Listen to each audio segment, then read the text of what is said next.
Welcome back to 4 News.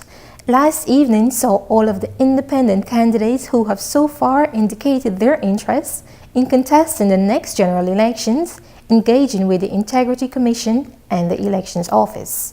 The Commission is working towards familiarizing the candidates with what is now a new process, given the number of persons who are running independent of any political party in these elections. Take a look. Independent candidates who are looking to contest the upcoming general elections were yesterday invited for some housekeeping matters with the Integrity Commission and the Supervisor of Elections. They were informed of how the Commission will undertake its responsibility under the Political Activities Ordinance and what is expected of them as they campaign and after the elections. One of the reasons for this meeting is to let you know that you will be stepping into the shoes of the treasurers. But I don't think it is something that will make you uncomfortable once you understand that what you receive, you just make a return of it. And what you spend, you just make a return of it. The only part of it that may be a little bit cumbersome for you is that, as Mike indicated earlier, if somebody receives donation for you, you may have to call your group and to tell them, listen, I have an onerous tax. Welcome, sir. I have an onerous tax to discharge. And if you receive anything, I cannot do everything on my own. Anything you receive in my name, please let me know about it, and then I will note it. If you make any expenditure or incur any expenditure on my behalf, I need to know about it. As a matter of fact, one of the responsibilities of the treasurers of the political parties is that the party will not spend any cent without the treasurer knowing and approving it. And the party cannot pay out any cent without the treasurer knowing and approving it. And this is part of what they did in 2012. The candidates and others in the audience were invited to raise any concerns they have or clarifications on any issues. I mean, in the instance where an individual, as he said, was never considering running as an independent candidate, what if I have received, monies from other sources for different reasons? How in that 365 days am I supposed to separate, what I've gotten outside of the political realm from what I have?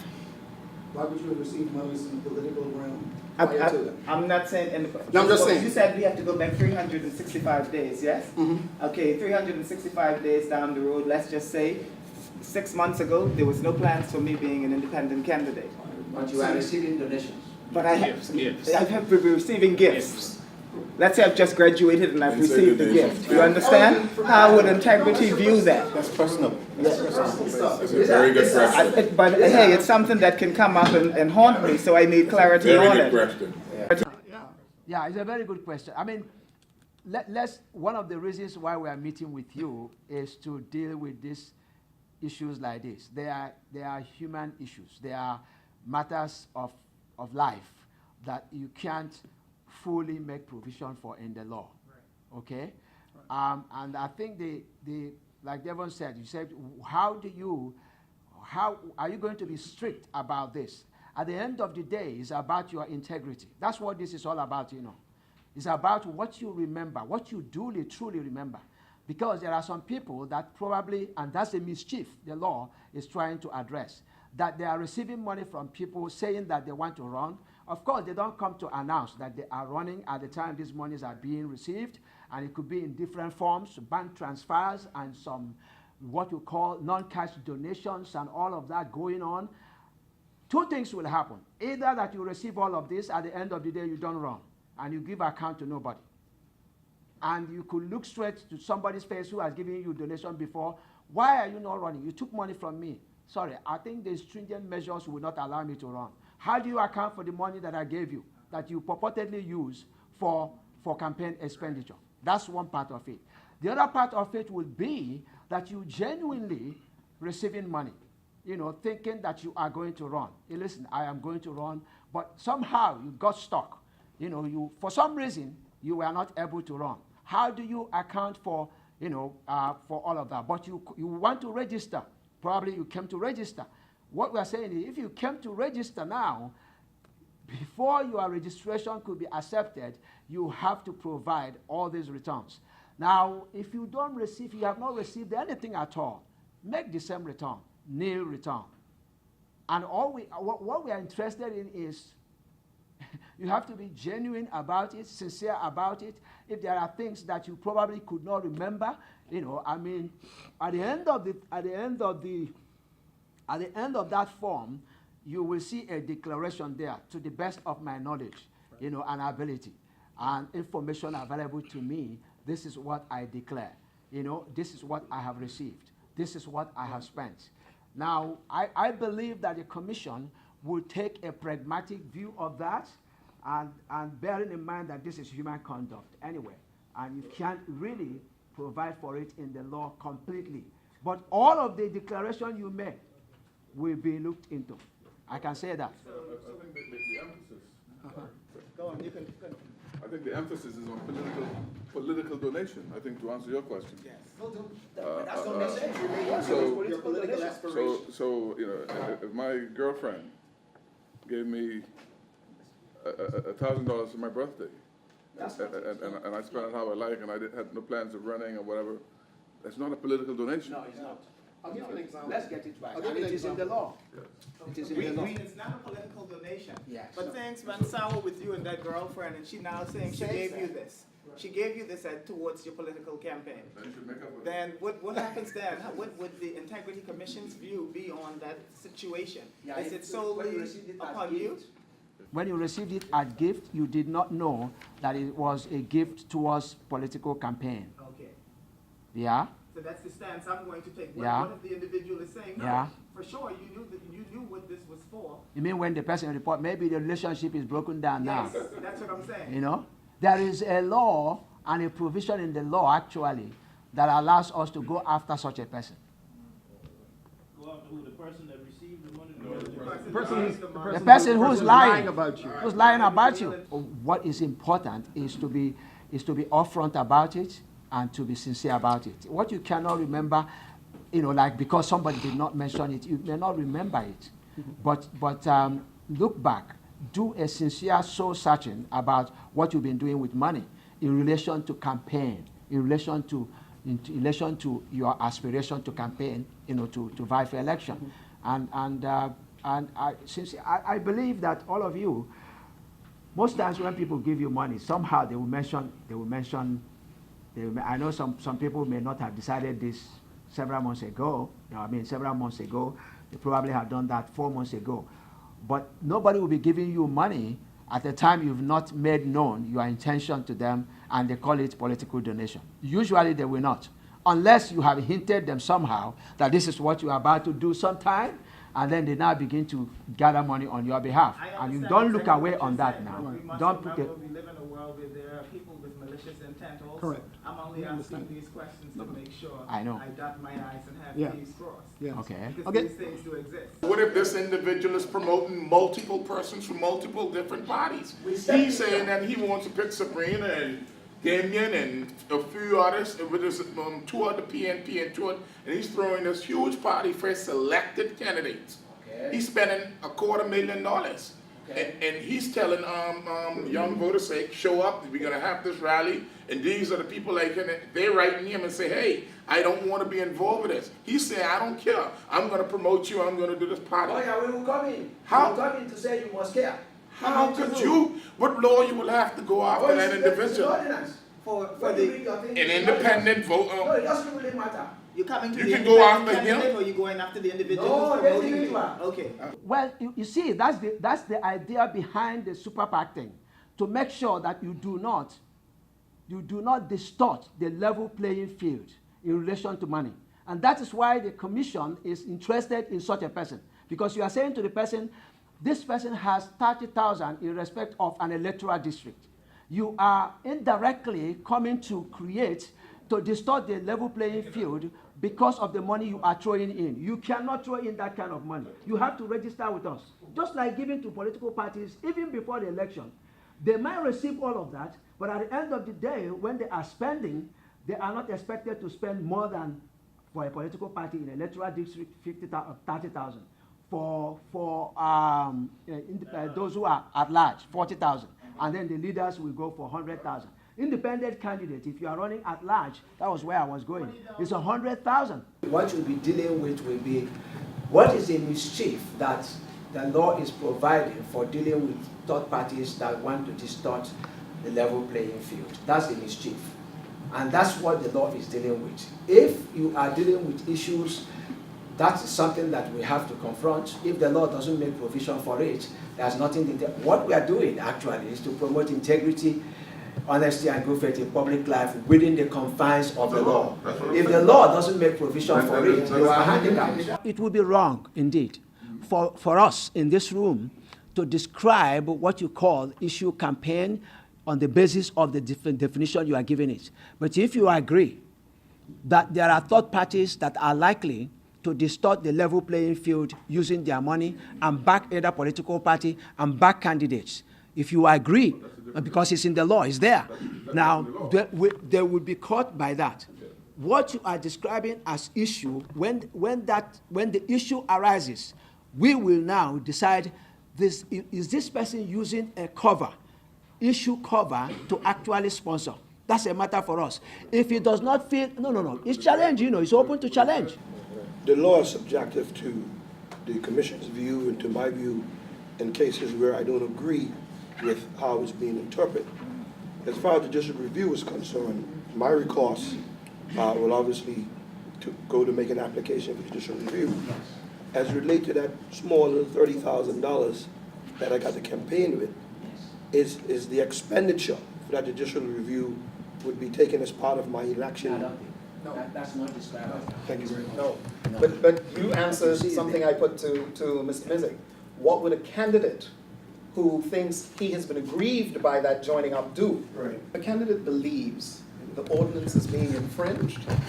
Of course, they have every right to come and say, I have an issue with this. I think the ordinance is being infringed by this individual or these group of people. You need to look into this. That is what the ordinance is there. We are here for. I had a question about campaigns being able to sell paraphernalia.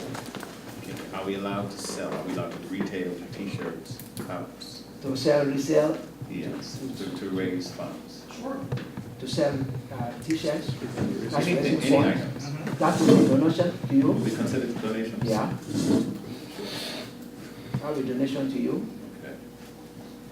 Because you call that election expense, election donation and expenses. And we need to monitor Your idea.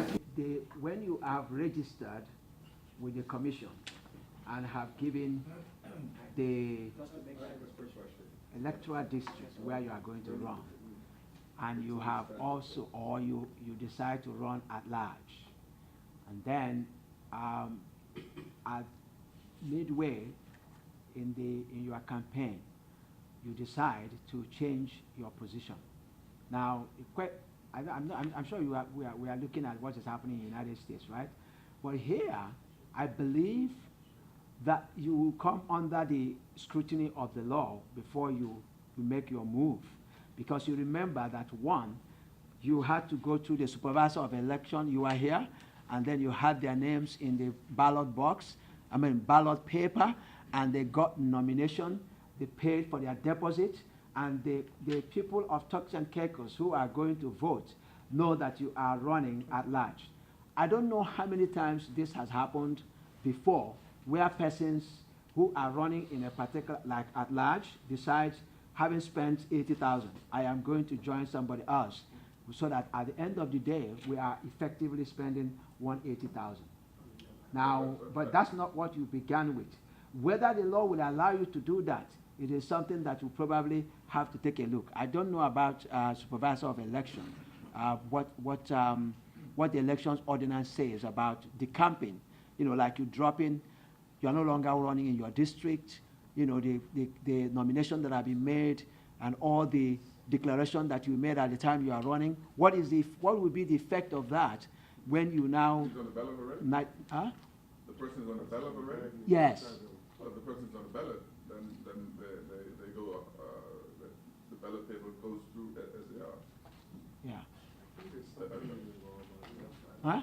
There's something about that, I think. As we said, questions But I know that there you will be have an now, answer to that, depending on the then time the immediate person answers, we can picks always up. get that. Power to the people that But it's- launched this huge campaign, MAGA campaign, international artists, local artists, and all this stuff. But it invites Sabrina Green to speak or utilize the platform. How do you see that? How do you treat that? It will be, have you looked at notional donation? Have you looked at it there? Notional donation there? You can have a look at it, you know. I'm going to go through this thoroughly. But I don't, most of the, well, what will happen, let me put it this way. What will happen is that we have given you a lot of materials to read. We have given you a lot of materials to read. Most of the questions you are asking me, they are actually answered in those materials, what we call notional donation. It has to do with that, where you don't give a cash donation, but you provide a platform that would have been in cash, will have a cash value. What constitutes campaign expenditure? If you have a free, something like if you have a free radio broadcast, or like a platform that ordinarily it is not meant for political campaigning. Okay. Right, you know, those do not come under campaign expenditure. That's why I wanted you to be looking at it. You understand what I'm saying? Look at notional expenditure and look at what does not constitute campaign expenditure for the purpose of calculating how much you are spending in relation to a district or an island. I mean, all island. But remember the limits anyway, and I think you guys will be well concerned about that. You should be concerned about it. If there are other ways you think you want to exceed that, I want you to tread. Let me say what I want to say now, please. If there are other ways by which you want to exceed what the law has stipulated, if there are other ways by which you want to undermine the mischief by which, the mischief that the law wants to address, I want you to think very carefully about it. So you're saying that if a person, like how on the islands we have a campaign, a street rally. But you didn't, Mike, you didn't allow me to land on this thing, the point I just made now is very crucial. Okay, that's right. Very crucial, because we are the regulators, right? You will find out that just two of us, director, deputy director, I am the director. We have only two investigative officers, one intelligence officer. At the end of the day, most of the reports that will come from you people as well. That's right. Each other. Most of the reports you will receive, because we can't go policing all of you, whatever is happening in North Caicos and South Caicos. At the end of the day, the reports will come. No, I'm serious. I'm serious. This is very, this is a real life thing. All I'm saying is that please look at what the law provides. Look at what the spirit of the law is, which is, what is this law trying to prevent? A candidate has so much money and the other person does not have. And he wants to use every opportunity to undermine the opportunity the person has for a level playing field. And then he now uses every opportunity he has to undermine that law. I want you to be careful about that. I want you to be very careful about it, because it's not so much, again, about the actual undermining of the law, but the perception of it also is important in relation to due process, in relation to democratic process. If the people feel that, you see that candidate, he tried all kinds of things to win whatever he wins, they will challenge, They might go to court. They will also make a report. So I'm just laying it out. I love the questions you are throwing up. They are so interesting questions, but they are very informative. Very informative. And we take all of that on board. Last 2012, we had quite a number of that as well, if you remember. Quite a number of that as well. And some people went to court. I understand, but the question But is I don't know whether I've made my point. I mean, we can move on to something else, but I want you to, and we are going to have other meetings with you, remember? My last question. Proportional. Just to give an example, Mizzig is throwing a campaign and it's calculated to some 50K. Members of the Hensel is scheduled to speak at that event, right? Would it be proportional or fair for you to say that split the cost? That would take more than just about all of Hensel's campaign flow. What would another candidate think? What would another candidate who wants to go independent think? Man, they double teaming us. No, you No, my deputy is but do you understand what I'm asking? This is very interactive. It's not a court and anything anymore. This is regulatory human conduct. This is regulatory human conduct, right? Creating trouble where trouble doesn't exist.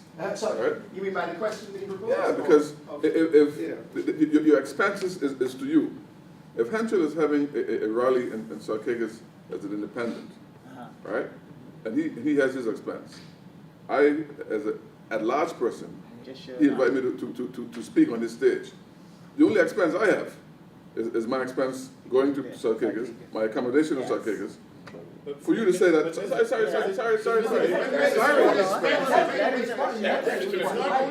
You need to also address the value added to you. But allow him to finish. Let me finish my point. The point is that I'm not, under the law, my crip, I'm not expected to share. If that really costs him speakers or whatever, it's not an expenditure for me. Mr. Bain, Hello. I noticed that you have a time frame for companies registered in the Turks and Caicos Islands. Carrying on this. You're right, 12 months. Is there any time stipulation for a limited partnership? Because I don't see anything mentioned here. Because if there is not a limited partnership, could be formed a month before for the sole purpose of. If you are getting donations from any corporate entity,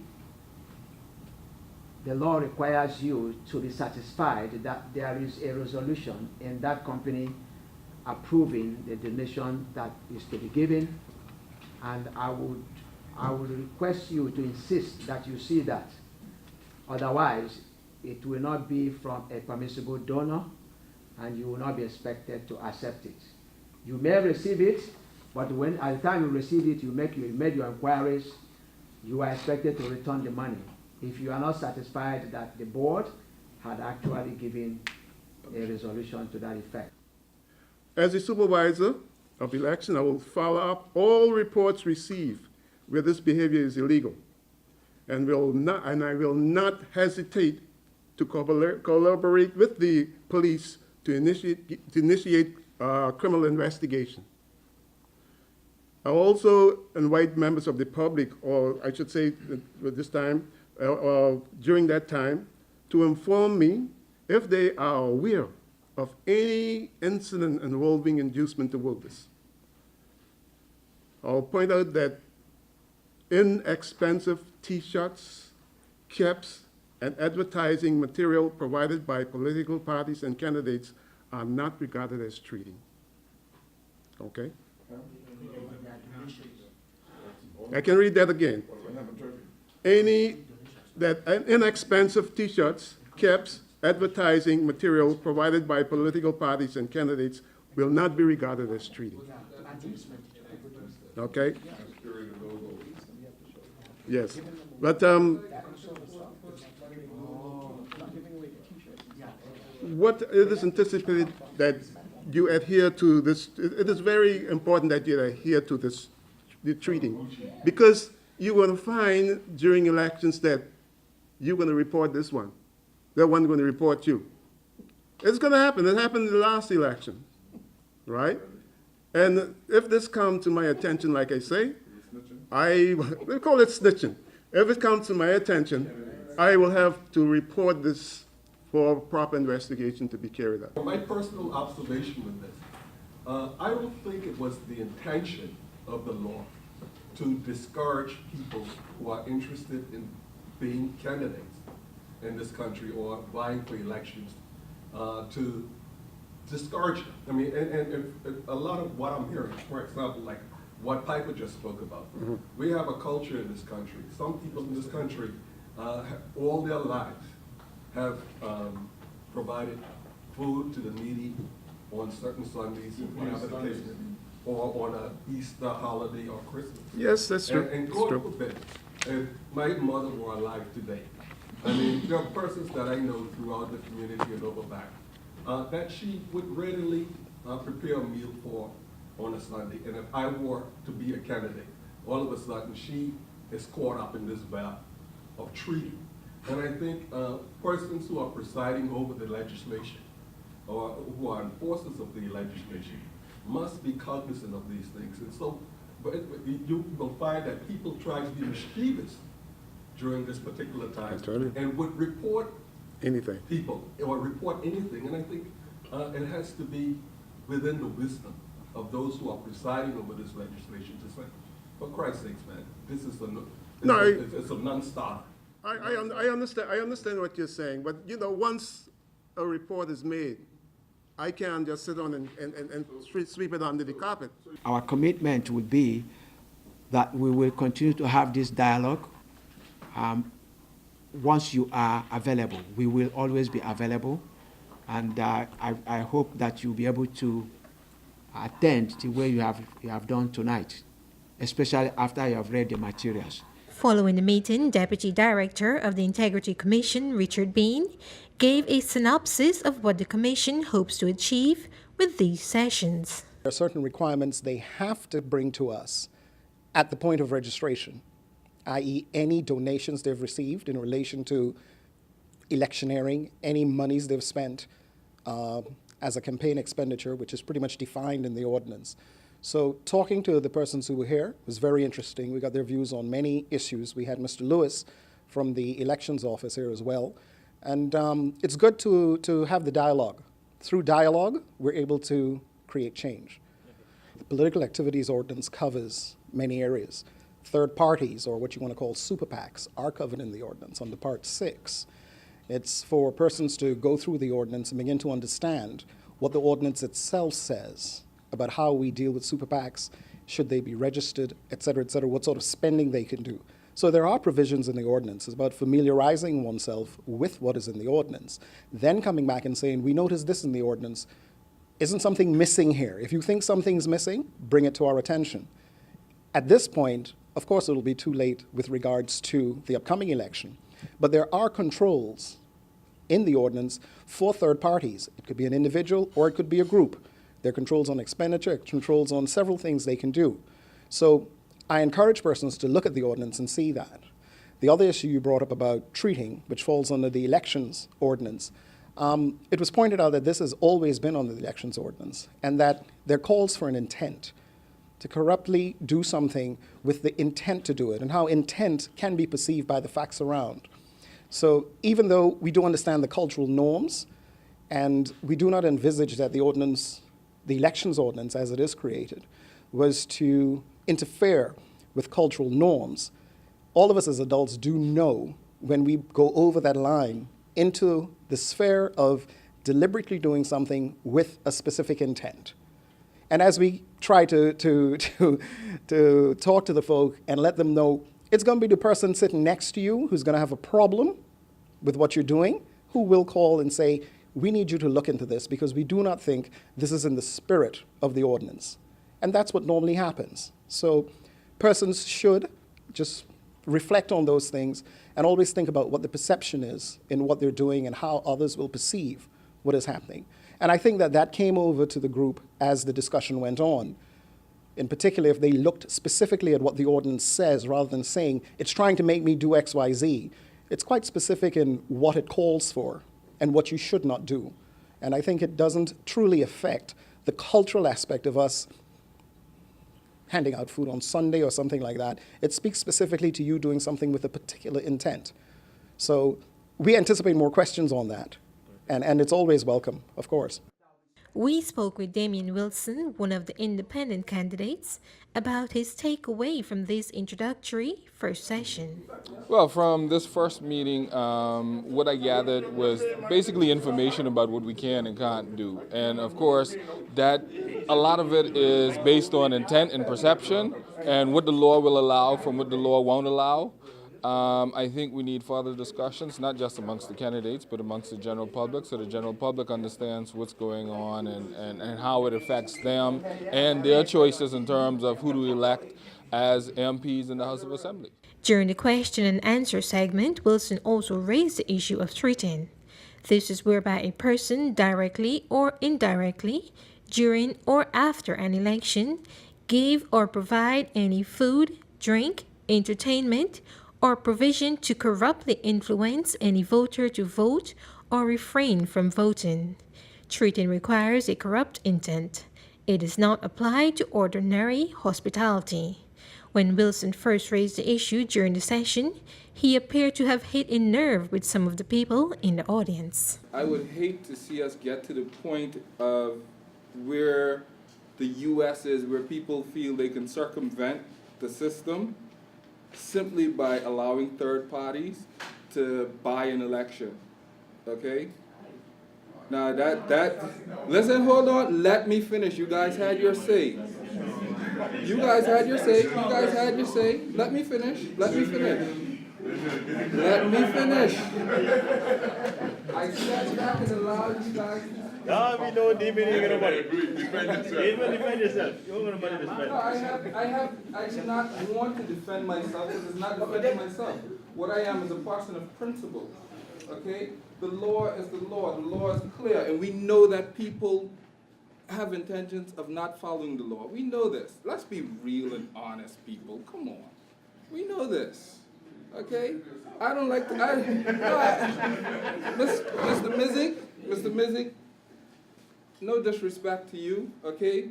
But I am a realist, and I believe you are a realist also. And we know what the situation is in Turks and Caicos, and we know what the situation has been in the past, okay?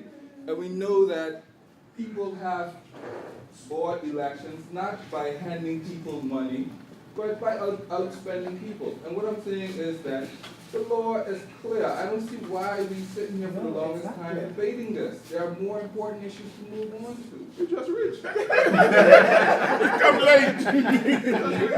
And that does not in any way dismiss me from having an opinion. So I am voicing my opinion just like you voiced yours, sir. I don't know what even. You may not like my opinion, but I have a right to it. I may not like your opinion, but I will defend your right to have one. What's he talking about? So that's what I'm saying. I'm just voicing my opinion. That's it. I'm not saying people shouldn't have super PACs and people shouldn't have issues. You should not be able to stop someone from campaigning on an issue, whether it's political season or not. Wilson offered a further explanation to Foreign News about what he initially meant when he raised the issue. I think treating is a very difficult issue because it's a matter of intent and again, perception, okay? The law says one thing, but the law is ambiguous in the sense that how do you determine an individual's intent and what they don't normally do outside of the culture? Now, as the election supervisor and the Integrity Commission said, there's opportunity for judicial review on these issues, you know? So if a candidate feel like they're being unfairly prejudiced, I mean, they can ask for a judicial review. I think also the issue of third-party spending by super PACs and persons who may not necessarily directly say I'm supporting a candidate, but may come out and say I'm supporting a campaign is another issue whereby it's difficult to determine intent and so forth. And so I think what we need to do is to be real with ourselves and say, hey, third parties do intend to spend money on the elections, and they do influence people's choices, you know. And so we have to be willing to put measures in place to make sure they don't unduly distort the playing field for the other candidates. Meanwhile, Wednesday's session will be followed by another on Friday evening, this time with the political parties and members of their executives. These are the first of several sessions the two bodies hope to have with independent candidates, political parties, and other interested persons. The deadline for anyone else wishing to run as an independent candidate in the next general elections is 5 days after the House of Assembly is dissolved. And that wraps up tonight's edition of the news. Remember, if you see news in the making, you can contact our news desk at 946-8304. And if you have an interesting story you would like us to follow, please do email us at newsdesk@4news.tc. I am Delana Alves for 4.